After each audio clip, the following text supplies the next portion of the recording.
que el enemigo lo que quiere es que nosotros nos enfoquemos en lo que estamos pasando para dejar de hacer trabajo de reino. Cuando nosotros nos enfocamos solamente, nos ensimismamos en la situación que estamos pasando. Cuando yo le preguntaba a otras personas, yo decía, lo que yo estoy pasando no es nada. Situaciones como las de Johanna, que nos está acompañando hoy, situaciones como las de Silvia, que tiene a su hermano en el hospital. Son tantas circunstancias que el enemigo puede tendernos a volvernos dentro de nosotros, a enfocarnos solamente en lo que nosotros estamos viviendo, sin darnos cuenta que al hacerlo dejamos de hacer trabajo de reino. Entonces yo le decía al Señor, Señor, así tú vengas en el arrebatamiento, yo no voy a dejar mi idea, yo tenga aire en mis pulmones, yo voy a hablar de tu palabra, y en el arrebatamiento me van a tener que quitar de las nubes el micrófono, porque no voy a dejar de hablar de su palabra, porque no voy a permitir que el enemigo, a través de las circunstancias que yo o ustedes estén pasando, nos calle, para que el reino de los cielos siga avanzando. ¿Sabe por qué? Porque el reino de las tinieblas no descansa. Y lo que nosotros estamos viendo, las noticias, estamos viendo todo ese bombardeo, nos puede hacer creer que nosotros nos tenemos que quedar calladitos y mejor, porque es demasiado abrumador, y ahí es donde el enemigo nos quiere. Entonces, ¿sabe qué? A pesar de las cosas que estemos pasando, de cómo nos estemos sintiendo, yo le digo, hoy me costó levantarme de la cama, me siento fatal, pero le dije, Señor, yo me voy a levantar, a mí no me importa, después me vuelvo a meter a la cama, yo no le voy a dar gusto al enemigo que por lo mío yo empiece a maldecir el reino de los cielos por no abrir mi boca.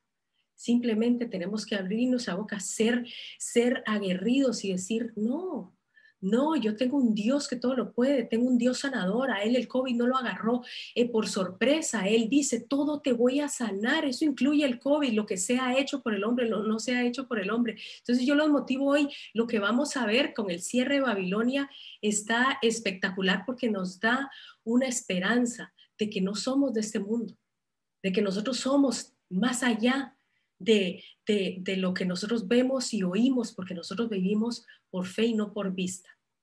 Entonces, con eso vamos a empezar a compartir. Quiero entonces compartirles ya en la última parte. A todos un abrazo. Gracias, gracias, gracias por estar aquí. Gracias por sacar su tiempo. Siempre se los agradezco, porque sé que todos tienen muchas responsabilidades y sacan su tiempecito para poder estar con nosotros. Así que Dios los bendiga. Entonces, este es el último día de Babilonia.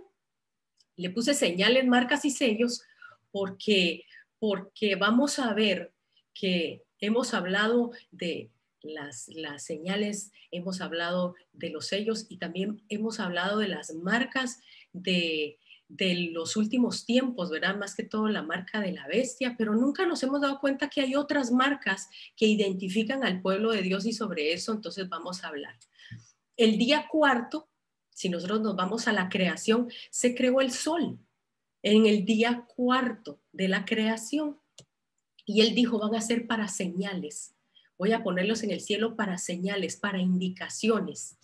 Y vemos que también el mes cuarto, estuvimos estudiando, es el mes hebreo llamado Tamuz.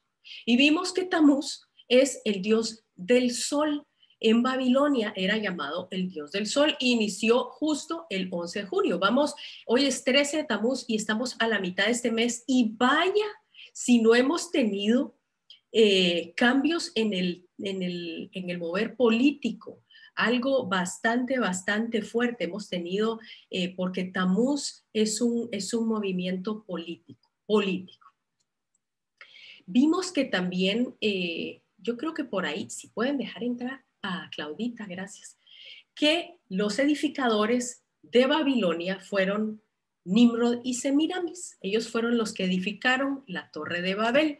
Vimos también que de Semiramis se desarrolló toda la idea de la diosa del cielo, que fue cambiando de acuerdo a las edades, y que su hijo Tamuz tomó una forma de Dios, y que Tamuz se representa como un buey, el dios del sol. Recuérdense esto, porque esto es interesante con lo que vamos a terminar. Tamuz es representado como un buey. Y vimos que en los últimos tiempos íbamos a ver, la Biblia nos habla en el Apocalipsis que va a haber un resurgimiento de Babilonia y es lo que hemos nosotros estado viviendo. Nosotros lo hemos visto, sabemos que Dios ya nos ha mostrado las señales de que ya Babilonia está en pleno auge en medio de nosotros.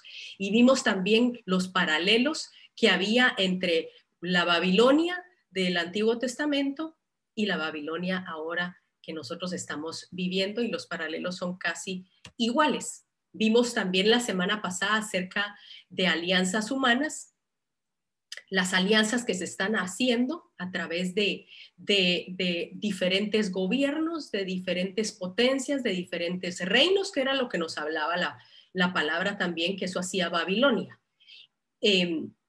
Vimos todas las reuniones que se dieron la semana pasada, que nos están apuntando a todas estas alianzas para hacer un gobierno conjunto, como lo dispusieron Nimrod y Semiramis desde el inicio.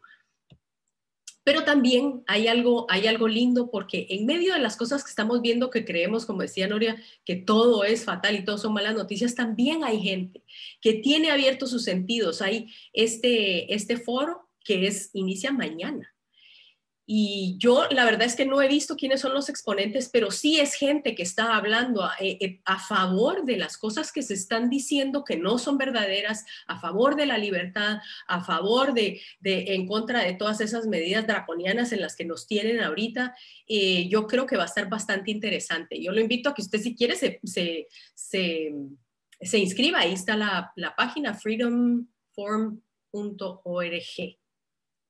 Y vimos también que parte de esas alianzas nos estaban apuntando a una guerra que Ezequiel había visto en las visiones que Dios le había dado, y esa guerra es la guerra que se conoce como Gog, de la tierra de Magog, en donde se hacían alianzas, y una de las alianzas que vemos en esa guerra es Rusia, vemos a Turquía y vemos a Irán. ¿Por qué es importante esto? Porque este viernes pasado hubieron elecciones presidenciales y el nuevo presidente de Irán es la persona más controversial que existe ahorita en el Medio Oriente. El nuevo presidente se llama Ebrahim Raisi. Este hombre ha estado a cargo, ha sido el juez principal de todo el área judicial de Irán. Se le conoce, en Al Jazeera se le conoce como un moderado conservador, pero este hombre es un asesino. Se podría decir que es algo muy parecido a alguien como Saddam Hussein, a una persona que no le tiembla el pulso para ejecutar a los políticos que se levantan en contra de sus políticas. Es muy controversial porque él estuvo involucrado en el asesinato y las ejecuciones masivas en el año 1988, cuando ya estaban terminando la guerra más o menos entre Irán e Irak, y se cree que entre presos militares y presos políticos, él llegó a matar, a ejecutar hasta 30,000 personas. Este es un hombre despiadado. Pero para que nosotros podamos ver cumplidas las cosas que se hablan en contra de Israel, tenemos que tener a alguien como este hombre de presidente, y él quedó la semana pasada. Dicen que solo China ejecuta a más personas más que este hombre ha ejecutado en Irán. Entonces va a ser muy interesante. ¿Saben por qué? Porque ayer, justo anoche, hubo un ataque cibernético en los sistemas de radares de Irán, y atacaron también una planta nuclear en Irán, y también ayer o hace unos días hubo un ataque a bases militares de Estados Unidos en Irak. ¿Qué era Irak? Babilonia. Entonces vemos que a raíz de que Babilonia está despertando, también estamos empezando a ver que hay un movimiento, que Dios está trayendo el enfoque del mundo, lo está trayendo hasta Babilonia, hasta físicamente donde estaba Babilonia. Eso lo vimos la semana pasada, así que esa fue una pequeña introducción de 5 minutos, y vamos a terminar entonces en una visión que Ezequiel vio en Babilonia. Hablamos de que Ezequiel, Daniel y Jeremías fueron profetas contemporáneos en el tiempo de la cautividad de Babilonia. Y a Ezequiel el Señor le da una visión acerca del juicio que iba a venir sobre Jerusalén. Recordemos que Ezequiel estaba en Babilonia y quien estaba en Jerusalén era Jeremías. Jeremías iba a vivir ese terror del juicio que iba a venir, y Ezequiel lo pudo ver con sus ojos a través de visiones. Dice que él, estando en Babilonia, el Señor dice que lo levantó de las quedejas. ¿Sabe qué significa eso? Del pelo. Así como cuando los hijos no le hacían caso a uno y ya después de 20 veces de pedirles algo, uno lo levantaba del pelo. Él lo levantó de las quedejas, de las patillas, y lo llevó a Jerusalén, como que dice, mira lo que está haciendo. Y lo llevó en visiones a Jerusalén a ver lo que estaban haciendo en su templo. Del pelo se lo llevó. Entonces, esto fue lo que él vio. Vamos a ver el paralelo de lo que él vio con lo que nosotros probablemente vayamos a ver en un futuro. O esperemos que no. Dice, y me llevó en visiones de Dios a Jerusalén, a la entrada de la puerta de adentro que mira hacia el norte. Entonces a él se lo llevan y el Señor le muestra y le dice, donde estaba la habitación de la imagen del celo, la que provoca a celos, y ahí estaba la gloria de Dios. Mire,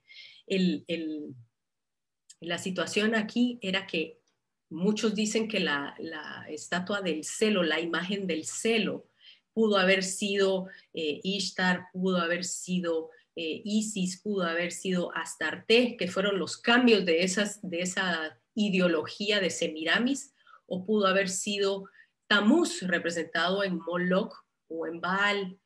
Varios difieren entre cuál era, pero independientemente, toda imagen es prohibida delante de los ojos de Dios. Usted no puede justificar ni una sola imagen delante de Dios. Y aún así, habiendo llenado dentro del templo ellos con imágenes que provocaban a celos a Dios, mire qué interesante, ahí seguía la gloria de Dios. Esto a mí me habla de que la misericordia de Dios es tan grande. Dice que Él es grande en misericordia, lento para la ira.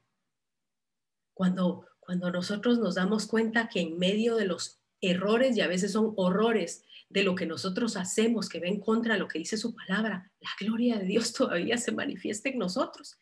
Es realmente impresionante. Porque después dice, me dijo después, vuélvete, verás que estos hacen aún mayores abominaciones. Y me llevó a la entrada de la puerta de la casa de Jehová, que está al norte. Y vi a unas mujeres que estaban ahí sentadas llorando a Tamuz. Esto ya lo habíamos visto. Ellas estaban llorando a Tamuz porque ese día que él lo llevó era el solsticio de verano, que era cuando se creía que Tamuz moría. ¿Cuándo fue el solsticio de verano? Hace 2 días. Hace 2 días celebramos el solsticio de verano. La gente que cree en Tamuz estaba celebrando el solsticio de verano con toda la pompa como se celebraba con Tamuz. Estaban sentadas en el templo. Yo quiero que usted se imagine que este es el templo donde estaba la presencia del Dios vivo. Estaban mujeres llorando a un Dios que nada que ver con el Dios de Israel. Y él cuando ve esto, él dice, pero ¿qué es esto, verdad? ¿Cómo puede existir esto? Pero él le dijo, me llevó al atrio de adentro de la casa de Jehová y vi que junto a la entrada del templo de Jehová, entre la entrada y el altar, había unos 25 hombres con sus espaldas vueltas al templo de Jehová y con sus rostros hacia el oriente, y adoraban al sol postrándose hacia el oriente. Mire qué enredo de religiosidad. Mire qué enredo. 25 hombres que eran autoridades dentro del templo, con sus espaldas al templo, postrados, adorando al Dios del sol. El Dios del sol es Tamuz. Entonces las mujeres estaban llorando a Tamuz y por el otro lado estos adorando al Dios del sol. Sabemos que la adoración al sol es una tradición pagana en muchos pueblos, ¿verdad? Desde los mayas, los egipcios, los fenicios, todos adoraban al Dios del sol. Pero ¿cómo eso se vino a meter dentro del templo de Dios? Y esto lo estaba viendo Ezequiel y Dios se lo muestra. Y entonces le hace una pregunta. el Señor a Ezequiel y le dijo, ¿no has visto, hijo de hombre? ¿Es cosa ligera para la casa de Judá cometer las abominaciones que hacen aquí? Después que me han llenado de maldad el país, mire qué cosa, porque no solo fue el templo, han llenado de maldad el país, se volvieron a mí para irritarme y aplican el ramo a sus narices. ¿Sabe qué significa el ramo a sus narices? Era una posición física donde la gente entraba con un ramito de hojas en una postura que denotaba humildad y entraban y olían las ramitas, no sé por qué, pero esa era la posición. Y ellos entraban haciéndose sentir muy humildes delante de Dios. Y él decía, me irritan cuando entran haciéndose creer que son muy espirituales, haciendo lo contrario de lo que yo digo que hagan. Yo cuando veo a gente entrando a templos postrados, de rodillas delante de una imagen, esta es la visión de Dios. Esta es la visión de Dios. Me irritan porque nunca el Señor nos ha dicho que nos postremos delante de ninguna imagen. Y esta gente estaba entrando y haciéndose pasar por muy espirituales después de que habían llenado, dice, la ciudad, habían llenado de maldad el país. ¿Qué es eso? Habían aceptado leyes, habían aceptado cosas malas como buenas, habían aceptado cosas buenas como malas y habían llenado el país. Y aún así se me hacían muy espiritufláuticos, decía Dios, y me vienen a mí a clamar al templo que está lleno de paganismo. Fíjese qué situación tan difícil. Entonces él le dice a Ezequiel y le dice lo que él va a hacer. Pues también yo procederé con furor. Mis ojos no mirarán con piedad, no tendré compasión, gritarán a mis oídos con gran voz y no los escucharé. Son palabras fuertes, pero tenemos que entender que la advertencia para el pueblo de Israel duró casi 100 años para que se arrepintieran. El Señor le estuvo dando y dando y dando y dando palabra y no se arrepintieron. Grande en misericordia, pero cuando Él dice tengo que traer juicios, sus juicios son correctos, sus juicios son perfectos y Él los tiene que ejecutar. Entonces esto es lo que ve Ezequiel, que a mí se me hace como una película de terror, porque esto fue lo que él vio. Entonces clamó en mis oídos con gran voz diciendo, los verdugos de la ciudad han llegado y cada uno trae en su mano un instrumento para destruir. Mire qué imagen más tenebrosa. Y 6 hombres venían del camino de la puerta de arriba que mira hacia el norte y cada uno traía en su mano un instrumento para destruir. Esto lo empieza a ver Ezequiel. Recordemos que él empieza a tener esta visión de lo que iba a pasar en Jerusalén. Ezequiel intercede por Jerusalén y él le pide, Señor, no vas a destruir a todos. Señor, ¿cómo va a hacer esto? Señor, tú no puedes hacer esto, tú eres grande en misericordia. Y Ezequiel empieza a sentir la angustia de lo que va a venir para el pueblo, de donde a él lo sacaron. Y dice que había entre ellos un varón vestido de lino, el cual traía en su cintura un tintero de escribano. Al entrar, se detuvieron junto al altar de bronce. ¿Usted sabe cuál es el altar de bronce? El bronce nos habla de juicio. El altar de bronce eran donde se sacrificaban los animales y se inmolaban. Era en el altar de bronce donde caía la justicia de Dios, donde caía el juicio de Dios sobre el animal que iba a tomar el lugar de la persona que lo estaba trayendo para ser sacrificado.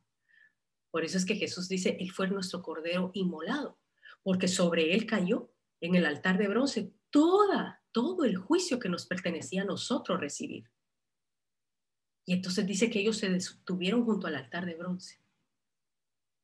Él estaba con un tintero de escribano y uno dice, ¿qué era lo que él iba a escribir? Mire lo que iba a escribir. Y la gloria de Dios en ese momento donde él dijo, voy a ejecutar mi juicio, la gloria de Dios se elevó. Dice, de encima del querubín sobre el cual había estado, hacia el umbral de la casa, y llamó Jehová al hombre vestido de lino que tenía en su cintura el tintero de escribano. Aquí está viendo Ezequiel que no solo por las abominaciones, imagínese la presencia de Dios, a pesar de haber visto las abominaciones que estaban haciendo, la presencia de Dios estaba ahí. Eso nos quiere decir que no porque la presencia de Dios esté en un lugar quiere decir que Él esté de acuerdo con nuestro caminar. Pero también quiere decir que a pesar de que nuestro caminar sea fallido, la presencia de Dios no es ahuyentada siempre y cuando yo tenga un corazón contrito. Yo puedo meter la pata, yo la meto todos los días, pero la presencia de Dios me sigue si constantemente yo estoy deseosa a ejecutar su palabra. Es algo lindo. Yo no puedo ahuyentar la presencia de Dios de mi vida, pero tampoco puedo creer de que la presencia de Dios está sobre mi vida porque Él está de acuerdo con todo lo que hago. Y lo lindo es siempre tener una actitud de decir, Señor, muéstrame las cosas que no te agradan, muéstrame las cosas que todavía necesito cambiar. Muéstrame aquellas cosas, como decía David, que me son ocultas. Porque hay cosas que engañosos del corazón y yo puedo decir, soy tan espiritual cuando el Señor está diciendo, no, pero vamos a cambiarlo. Y mi gloria va a seguir contigo porque es mi gloria la que te va a levantar. Es una promesa de Dios tan, tan maravillosa. Y entonces el Señor le da la instrucción a este señor que traía el tintero y le dice, pasa por en medio de la ciudad, por en medio de Jerusalén, y ponles una señal en la frente. Y a los hombres que gimen y claman a causa de todas las abominaciones que se hacen en medio de ella. Mire, cuando nosotros vemos las cosas que están sucediendo en el mundo y uno dice, esta sociedad se está yendo al sur, siempre hay gente que está clamando.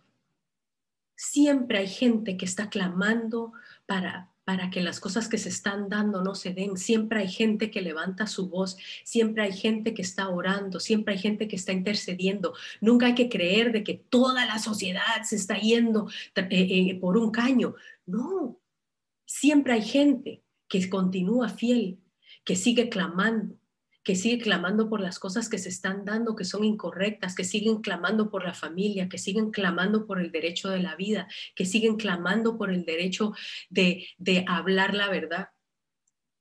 Y a esas personas el Señor dice, sal, los buscas y les pones una señal en la frente. ¿Se acuerda que en el Apocalipsis nos habla de una marca de la bestia y justamente en la frente? Vamos a ver la diferencia entre esta marca y la marca del Apocalipsis. Porque esta señal, cuando nosotros buscamos la palabra señal en el Antiguo Testamento, nos habla de la palabra, de la letra Tav, de la letra hebrea Tav, del hebreo antiguo. Y la letra Tav era una cruz. Mire, si estamos en el antiguo pacto, hablando de ponerle una señal sobre los que clamaban por la justicia, clamaban por las abominaciones, estas personas reciben de parte del hombre, antes de que llegue el juicio, reciben una marca en la frente. Y es la letra Tav, que era representada por una cruz. Dígame si eso nosotros lo podríamos inventar. Definitivamente no. Es algo impresionante, porque esta señal, la letra Tav, significa marca, firma, confianza. Significa marcar o descartar. ¿Marcar para qué? Marcar para apartar y descartar para el juicio. Y significa imprimir o poner una marca. El Señor nos pone una marca a nosotros cuando Él sabe que nosotros somos de Él. Nosotros quizás no lo sabemos, pero nosotros estamos marcados y vamos a ver la Biblia donde nos dice que estamos marcados. Y dice entonces que luego de haber marcado a las personas que estaban clamando, dijo a los otros, le dijo, vayan en pos de la ciudad y maten sin piedad. Mire qué cosa más, qué susto lo que Ezequiel estaba viendo. Dice, no tengan compasión. Maten a viejos, a jóvenes, a vírgenes, a niños y a mujeres hasta que no quede ninguno. Y uno dice, Señor, esto es bastante duro, pero nosotros tenemos que entender que la palabra es verdadera cuando la palabra dice que la paga del pecado es muerte y el Señor no puede pasar encima de lo que ya Él ha declarado. Si Él dice la paga del pecado es muerte, Él tiene que quitar su mano y dejar que cuando el juicio venga, viene la muerte sobre las personas. Es algo duro y cuando uno dice, uy, qué Dios más duro, pero recuérdese los años que Él estuvo advirtiéndose, apártense, apártense, apártense. Y esto fue entonces lo que Ezequiel empezó a ver. Pero recuerde que Ezequiel vio algo en lo espiritual que luego se manifestó en lo terrenal. Ezequiel no vio a los ejércitos babilónicos, lo que él vio fueron a 6 hombres que iban a entrar a destruir, pero eso se iba a manifestar en la forma del ejército de Babilonia. Iban a entrar a destruir y a deshacer y a quemar y a partir y a matar en el último acecho de los babilonios. Él lo vio en lo espiritual y luego hubo una manifestación en lo terrenal que lo vivió Jeremías. Y el problema aquí, bueno, esto fue lo que Jeremías vio. Mire el paralelo de lo que vio Ezequiel y lo que vio Jeremías. A Jeremías el Señor le dijo, yo traigo sobre este lugar un mal tan grande que a todo el que lo oiga le zumbarán los oídos, porque me abandonaron y enajenaron este lugar ofreciendo en él incienso a dioses extraños, que ni ellos habían conocido, ni sus padres, ni los reyes de Judá, y llenaron este lugar de sangre inocentes. ¿Cómo así que llenaron este lugar de sangre inocentes? Lo llenaron sacrificando a niños. Mire qué dijo. Edificaron lugares altos a Baal para quemar en el fuego a sus hijos en holocaustos al mismo Baal. Cosa que no les mandé, ni dije, ni me vino al pensamiento. Él lo que le dijo a Jeremías es, hicieron sacrificios de niños que ni siquiera nunca a mí se me hubiera pasado por la mente. ¿A quién fue al inteligente que se le ocurrió que yo voy a demandar la sangre de los hijos de uno? No estamos sacrificando en el altar de la comodidad y en el altar del derecho de la salud de la mujer. Estamos sacrificando en el altar de Baal a nuestros hijos con los abortos. Eso no se le pasó por la mente al Señor. Eso no está en la mente de un Dios misericordioso que crea a su imagen desde el principio de la concepción a cada uno de nosotros. Y esta fue una de las gotas que rebalsó el vaso, donde él dijo, están haciéndole creer al pueblo que esto es bueno cuando yo estoy llamando a estas cosas malas. Mire lo que dice Isaías 5:20. Ay de los que a lo malo dicen bueno y a lo bueno dicen malo, que hacen de la luz tinieblas y de las tinieblas luz. Porque el asunto aquí con el pueblo era que no solo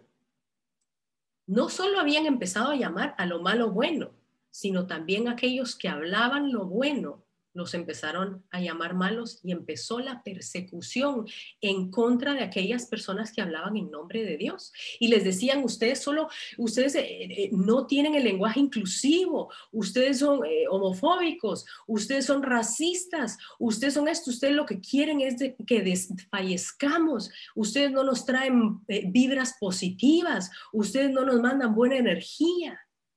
¿Les suena parecido? Mire lo que decía Jeremías. Cuando a Jeremías llegaba a hablarles que se arrepintieran de lo que estaban diciendo, miren lo que dijeron de Jeremías: muera ahora este hombre, porque de esta manera hace desmayar las manos de los hombres de guerra que han quedado en esta ciudad y las manos de todo el pueblo, hablándoles tales palabras. ¿Cuáles? Palabras de verdad, porque este hombre no busca la paz de este pueblo, sino el mal. Nosotros vamos a empezar a ver que aquellas personas que se levantan a hablar en nombre de Dios, en nombre de Yeshua, en nombre del Mesías, en nombre de lo correcto, en nombre de la familia, van a empezar a ser tachados, o ya están empezando a ser tachados como personas que no buscan la paz. Son personas conflictivas, las tenemos que aislar, las tenemos que silenciar, cierren en las cuentas de Twitter, cierren en las cuentas de Facebook, no dejen que hablen, siléncienlo. Y lo que hicieron con el pobre Jeremías es que lo pusieron en un pozo, que dice que no tenía agua, sino que tenía lodo, y el pobre se hundió hasta la mitad y lo dejaron ahí, por hablar la verdad. Imagínense a dónde había llegado este pueblo. Tremendo, tremendo. Entonces continúa Ezequiel y esto se pone candente, porque entonces empieza a ver Ezequiel y dice: pero a todo aquel sobre el cual esté la señal, ¿se acuerda? La letra Tav, la letra de la cruz, no os acerquéis. ¿Se da cuenta? Hubo una protección especial y comenzaréis, ¿desde dónde dice? Desde mi santuario. Comenzaron pues desde los hombres ancianos que estaban delante del templo. ¿Por qué? Porque ellos deberían de haber sido la cabeza. Ellos deberían de haber sido la luz. Ellos deberían de haber estado hablando la verdad y empezaron a hablar mentira. Entonces el juicio empezó por la casa de Dios. Y les dijo, contaminad la casa, llenad los atrios, los muertos, y salid, y salieron a matar a la ciudad.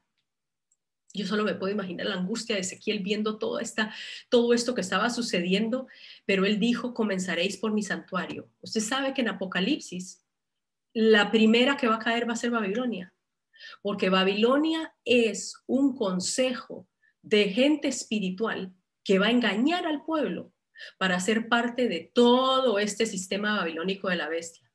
Mire lo que dice. También me dijo, las aguas que has visto de donde se sienta la ramera son pueblos, muchedumbres, naciones y lenguas. Y los 10 cuernos que viste y la bestia, ¿se recuerdan que vimos a la bestia salir del mar? Estos son los pueblos, muchedumbres, naciones y lenguas. Los 10 cuernos que viste y la bestia aborrecerán a la ramera. La ramera es Babilonia. La ramera es el sistema espiritual que va a tratar de encajar con el sistema político y el sistema militar, pero como no va a ser un sistema de verdad, va a tener pseudo verdades. Inclusive no me extrañaría si Jesús está metido ahí, si el nombre de Jesús está metido ahí, pero va a ser un sistema de gobierno espiritual contaminado, igual que en Ezequiel. Y dice, la dejarán sola y desnuda, devorarán sus carnes y la quemarán con fuego. Va a ser el primer sistema en caer, va a ser el sistema espiritual. Tremendo, porque nos está hablando de Babilonia. Por eso es que en Apocalipsis el mismo Señor dice, oí otra voz que decía, salid de ella, pueblo mío, para que no recibáis ni seáis partícipe de sus pecados ni recibáis sus plagas. Pregúntele usted al Señor, muéstrame si yo tengo algo en mi vida que es parte del sistema babilónico. Pídaselo. Yo no le tengo que decir a usted porque cada quien tiene la palabra, cada quien tiene el espíritu de verdad. Pero dígale al Señor, si hay Babilonia en mí, si hay Babilonia en mi corazón, si hay Babilonia en mis creencias, en mis tradiciones, muéstramelo. Porque el Señor nos está diciendo, salgan de ahí, pueblo mío, pueblo mío. Recuerda cuando Jesús, antes de ir a la cruz, ¿qué fue lo que hizo? Empezó el juicio ¿por dónde? Por su templo. Mire, es que yo me hago Jesús ahí como cuando uno entraba a tratar de ordenarle el cuarto a los niños. Ahora sí me colmaron la paciencia, me van a ordenar este dormitorio, por favor. Así me hago yo. Pero Primera de Pedro dice, es tiempo de que el juicio comience ¿por dónde? Por la casa de Dios. Dios va a empezar a ordenar su casa. Dios va a empezar, no va a ordenar denominaciones. Oiga, no tiene nada que ver con una denominación. Dios va a ordenar la casa de uno, en donde Él dice, esto no me gusta, esto tienes que sacarlo, esto tienes que quitarlo. Y se tiene que nada más hacer por obediencia, porque yo sé lo que es quererse aferrar a una tradición o algo que el Señor nos está diciendo, salgan porque no quiero que venga el juicio sobre ti. No quiero venir a tener que botarte las mesas. Eso es lo que el Señor nos está diciendo. Nos está dando ese lapso de oportunidad para que todavía ese juicio no caiga sobre nosotros. Entonces, voy a cerrar con esto. Las señales, las marcas y los sellos. Vimos entonces que a los que fueron marcados con la señal de la letra Tab fueron guardados del juicio. Fueron guardados del juicio cuando vino Babilonia. Fueron ellos los que luego fueron a restaurar, fueron parte de la restauración de Jerusalén nuevamente. Cuando esto suceda, también nosotros vamos a ver señales, marcas y sellos en el tiempo en que nosotros estamos viviendo. Y es algo muy, muy interesante. De primero, nosotros vamos a ver en el Apocalipsis aquellos que son marcados por la bestia. Usted sabe que el enemigo no puede inventar nada, él solo copia. Entonces, él copia las cosas que hace Dios, pues lógicamente él dijo, voy a copiar.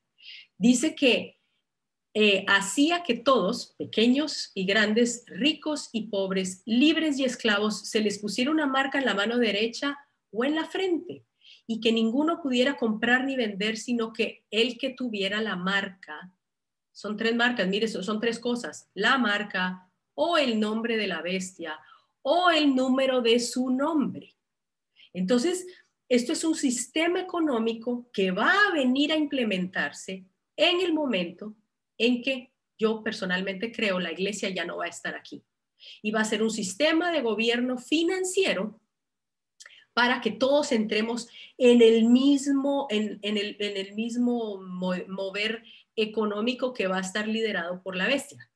Pero dice, el que no tenga la marca, el nombre de la bestia o el número de su nombre, no va a poder comer, ni vender, ni comprar, no va a poder hacer transacciones de bancos, no va a poder entrar al supermercado. Y, ¿verdad? Después del COVID, ya estamos viendo de que eso es muy posible, en donde la gente, bueno, si no tienes tu carnet, si no tienes esto, si no puedes entrar, no puedes viajar, no puedes eso. Estamos empezando a ver que eso muy fácil se podría dar. Y no lo podemos dudar porque lo dice la palabra. Estos son los que son marcados por la bestia. ¿Quiénes los que se quedaron después del arrebatamiento? La marca esta no es la marca que habla el Apocalipsis. Esta marca se llama Jaragma. Y esta marca significa rasguño, sello, pero mire qué interesante, como etiqueta de servidumbre o figura esculpida. ¿Se recuerda? ¿Se recuerda la abominación que decía el Señor acerca de estatuas o figuras esculpidas en Ezequiel? Esto es lo que significa Jaragma. Es un sello en donde yo decido adorar con ese sello a la estatua o al sistema de gobierno de la bestia. Va a ser opcional. Va a ser opcional. Usted va a decidir si adora o no el sistema de la bestia. Pero es una etiqueta de servidumbre. ¿Sabe qué? Para libertad nos llamó el Señor. La marca que el Señor pone sobre nosotros es una marca de libertad. No es una marca de servidumbre. Nos volvemos siervos, pero por amor. Pero esto es una marca de esclavitud. Eso es lo que nos habla esta marca. Luego hay otra marca que nos habla la palabra en el Apocalipsis de los 144,000 sellados por Dios. ¿Quiénes son los 144,000 sellados por Dios? Nos dice Apocalipsis que un ángel que subió desde donde sale el sol, que tenía el sello del Dios vivo, clamó a gran voz a los 4 ángeles que se les había dado el poder de hacer daño a la tierra. Aquí ya estamos hablando ya de los juicios entrando a la tierra. Y le dijeron, no hagáis daño a la tierra, ni al mar, ni a los árboles, hasta que hayamos sellado, mire qué interesante, sus frentes a los siervos de nuestro Dios. Y oí el número de los sellados, 144,000 sellados de todas las tribus de los hijos de Israel. No vamos a entrar en detalle de quiénes son, solo una pequeña explicación. Estos son los que van a estar sellados, que no van a ser afectados sobre los juicios que vienen ya sobre la tierra donde ya la iglesia ya fue llevada. Son 144,000 que van a ser testigos para predicar más que todo a Israel, porque todos vienen de las tribus de Israel. Mire lo que dice. Después miré y vi que el Cordero estaba de pie sobre el monte de Sión y con él 144,000 que tenían ¿qué? El nombre de él y el de su padre escrito en la frente. Mire qué lindo.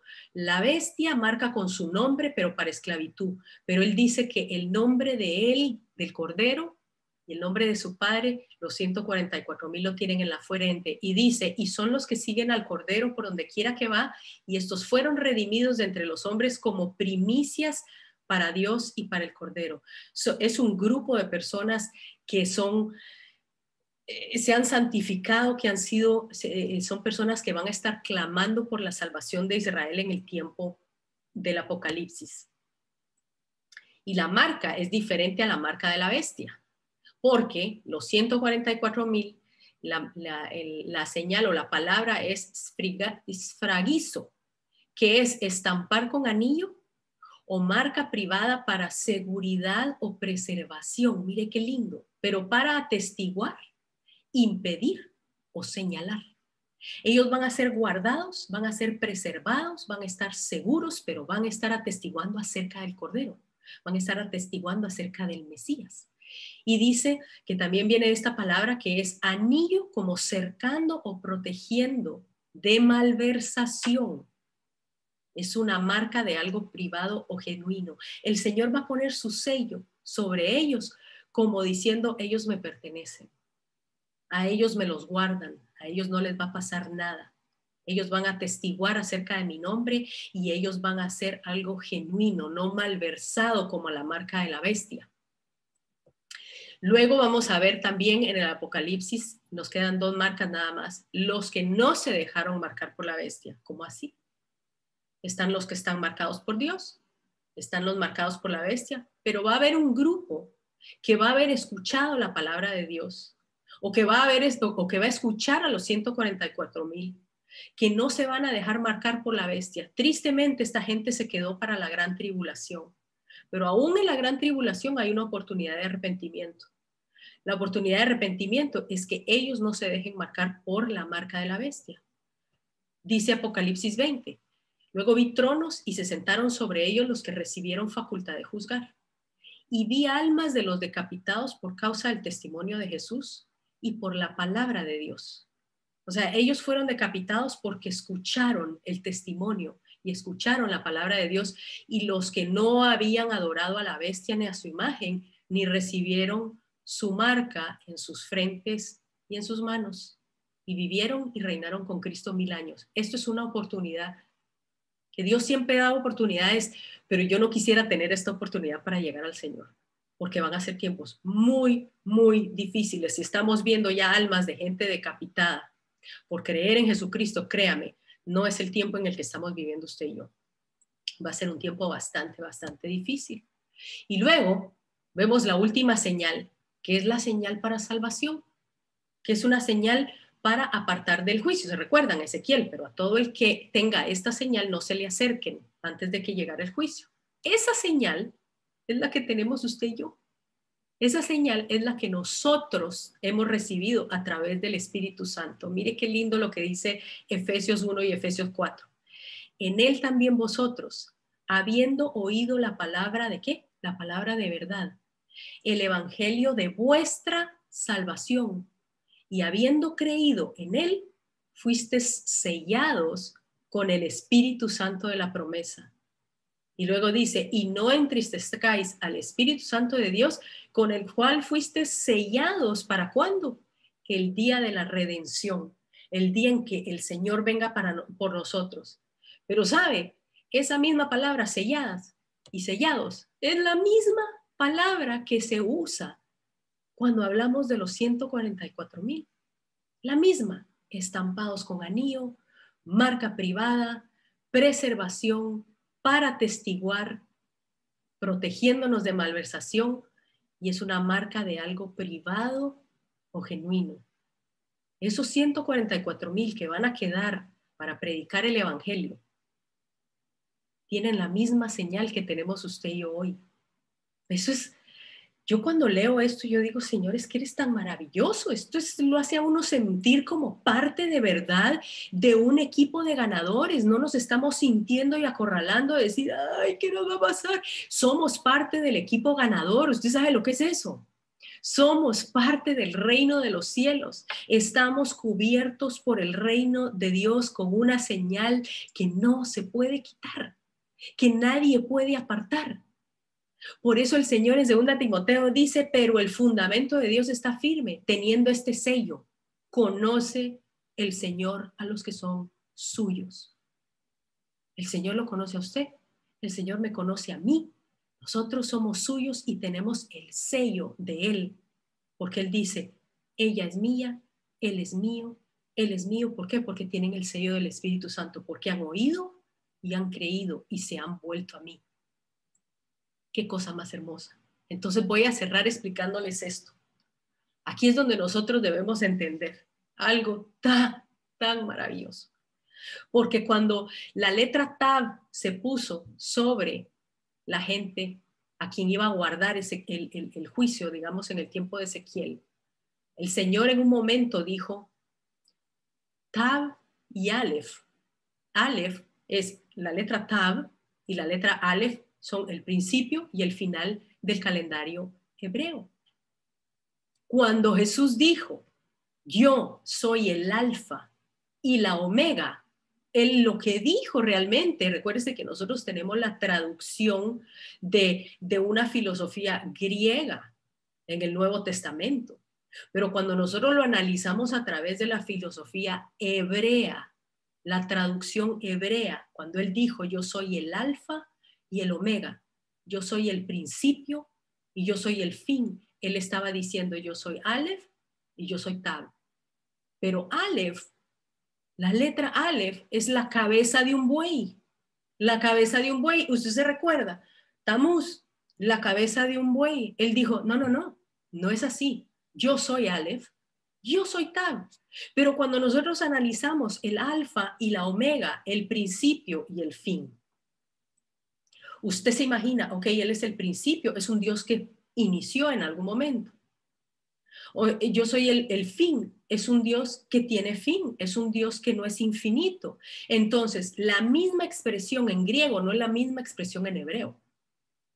La expresión en hebreo significa lo que significa cada una de estas palabras. Aleph significa cabeza, supremacía y superior. Y la palabra Tab tiene que ver con verdad y tiene que ver con eternidad. Cuando el Señor dijo, yo soy el alfa y el omega, cuando Él dijo, yo soy el principio y yo soy el fin, lo que Él estaba diciendo es, yo soy la cabeza suprema, yo soy la verdadera eternidad. Eso nos deja por fuera todo gobierno que se está moviendo ahorita y nos deja por dentro, dentro de un reino, el reino de la luz, que eventualmente va a venir a ser establecido por Jesucristo, porque Él es la cabeza suprema. Él es la cabeza suprema y Él es la verdad y Él es la eternidad. Con eso entonces, con esa esperanza, cerramos hoy entonces el libro, el estudio de Babilonia. Porque estoy segura que para muchos, esto va a ser revelador, porque tenemos que entender que no tenemos que andar con miedo, que si me pasa, y que si me muero, y si me da COVID, y esto, y el otro. Nosotros estamos marcados por Jesucristo. Estamos marcados por Jesucristo. No podemos optar absolutamente a nada más que aferrarnos a esa verdad. Conoce Él a los que son suyos. Y yo estoy segura que Él sabe quién es usted y Él sabe quién soy yo, porque nos tiene marcados con el sello de su Santo Espíritu. Que Dios los bendiga. Sigamos viendo las noticias con la mente abierta, siempre analizando todo a la luz de la palabra. No deje entonces el cerebro a la puerta. Vamos a abrir entonces los micrófonos para preguntas. Que Dios los bendiga y nos vemos entonces, si Dios lo permite, la próxima semana.